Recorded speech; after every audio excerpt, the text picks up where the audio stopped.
បាទសួស្តីបងប្អូនទាំងអស់គ្នាបាទយើងវិលត្រឡប់មកជួបខ្ញុំម្ដងទៀតការធ្វើនៅដំណើរឆ្នោតយន្តនៅថ្ងៃទី31ខែ10ឆ្នាំ2025មកចែកជូនពុកម៉ែបងប្អូនទាំងអស់គ្នាដើម្បីធ្វើការលេងសងសំណាងទាំងអស់គ្នាបន្តទៀតផងដែរអញ្ចឹងម្សិលមិញគឺពុកម៉ែបងប្អូនទាំងអស់គ្នាបានលេខរបស់យើងចូលសាហាវមែនតើគឺយើងចូលគ្រប់ម៉ោងតែម្ដងគឺម៉ោង1:30នាទីម៉ោង4:30នាទីក៏ដូចជាម៉ោង6:30នាទីបាទ14 15ហាម51ហ្នឹងហើយនឹង49:94បាទគឺយើងចូលគ្រប់ម៉ោងតែម្ដងពុកម៉ែបងប្អូនដែលបានយកលេខធ្វើការសងសំណាងហេងមែនតើកាលពីថ្ងៃទី30ម្សិលមិញ ឥឡូវយើងក៏លេចមើលតម្រុយថ្ងៃទី31ខែ10ឆ្នាំ2025បាទគឺតម្រុយចុងខែ10ពុកម៉ែបងប្អូនទាំងអស់គ្នាបាទចឹងកុំភ្លេចចុចសញ្ញាមេដៃ comment លេខ168ទាំងអស់គ្នាម្នាក់មួយដើម្បីទទួលលាភទទួលជ័យនៅថ្ងៃនេះទាំងអស់គ្នាផងដែរអញ្ចឹងនៅថ្ងៃហ្នឹងគឺមានខ្ទង់អស់គឺមានចំនួន2ខ្ទង់គឺមានខ្ទង់ចិត្តក៏ដូចជាខ្ទង់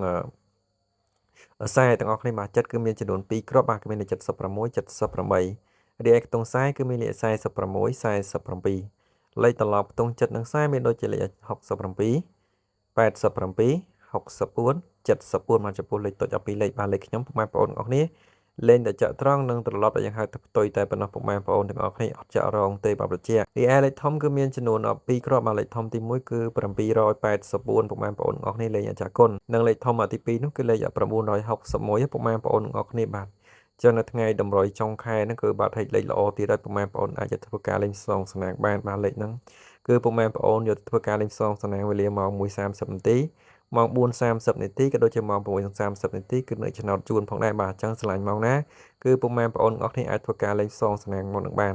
តម្រុយគឺខ្ញុំមានតែប៉ុណ្្នឹងទេមកចែកជូនពុកម៉ែបងប្អូនទាំងអស់គ្នាដើម្បីធ្វើការលេងសងសំណាងជូនប៉ងហេងទាំងអស់គ្នាផងដែរបាទ